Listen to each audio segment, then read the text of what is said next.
I'm I not. mean, I only know like things around my house. Let me take that back.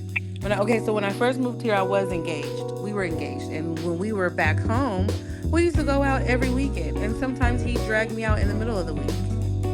You what? know? I Yeah, guess I that mean it makes was sense. fine. It was fine. I enjoyed Yeah. it. Honestly, I enjoyed that. I You don't enjoyed always want to wait till the weekends. I definitely agree with that.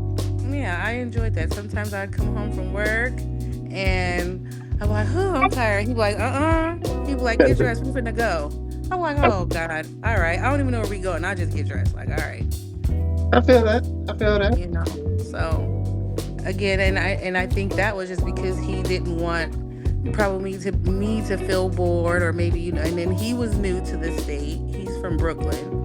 So he was new. He wanted to get out. You know what I'm saying? I mean, he could have just went out on his own, but he was like, "No, I want to go with my girl." So get dressed. We're finna go.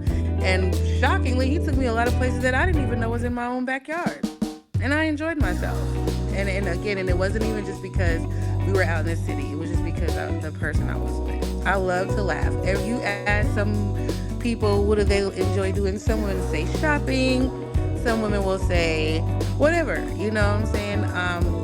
My favorite thing to do is laugh. I like to laugh. I like to have a good time. You Okay. know?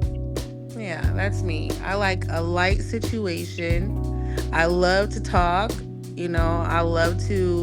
I love new things. And I like to think. And I like big thinking people, specifically big thinking men. I like that. Okay.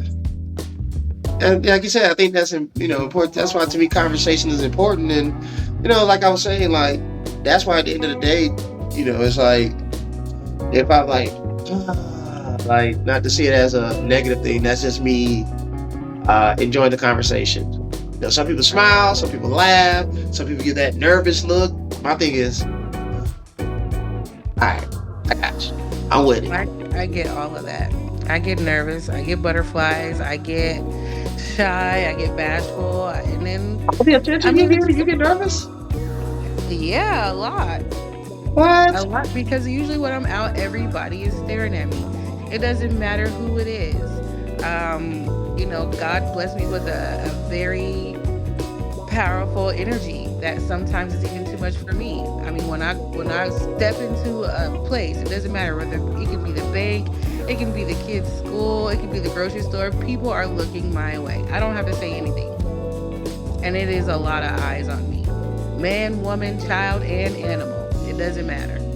Okay. I figured that would be a good thing, right? Because I think the opposite would be somebody who doesn't get noticed by anybody. You know what I'm saying? And like I told you, and like we talked about earlier, that can be a very depressing feeling when no one notices you. You know. Yeah. I mean, it can be overwhelming too when everybody notices you. But at least somebody notices you. I've never met. That's why even in sports we have accolades, we have awards, we have championships. Why? Because it's normal for people to want to be noticed. That's why at the Yeah. jobs, even at my like where I work, they have an Employee of the Month award. Why? Because people want to be Hmm. recognized. For sure. For sure. Celebrities, for all the celebrities that be saying, "Oh, get these cameras up my face." Yeah, let them go out, let them wake up one day and no one acknowledge them as a celebrity and see how they feel. You see what I'm saying? I mean, yeah. How would Jay Like Z? How would Jay Z? How would be well? Maybe not Jay Z, but how would Beyonce feel if she went outside her house one day and people walked by her like she was just a nobody? I guarantee you, her ego would be shot. I mean, yeah. But then also too, you can get scrutinized. A lot of scrutiny comes with that. A lot of judgment comes with that. Some people, no matter how they look, who they are, sometimes people feed off of that energy. They feed off of it, Um, okay, Beyonce's Beyonce, but maybe deep down inside, maybe there may have been a time where she didn't feel good enough, where she didn't feel probably how she feels now. You see what I'm saying? And some people get lost in that. I really believe that fame is an addictive thing. It can be a drug.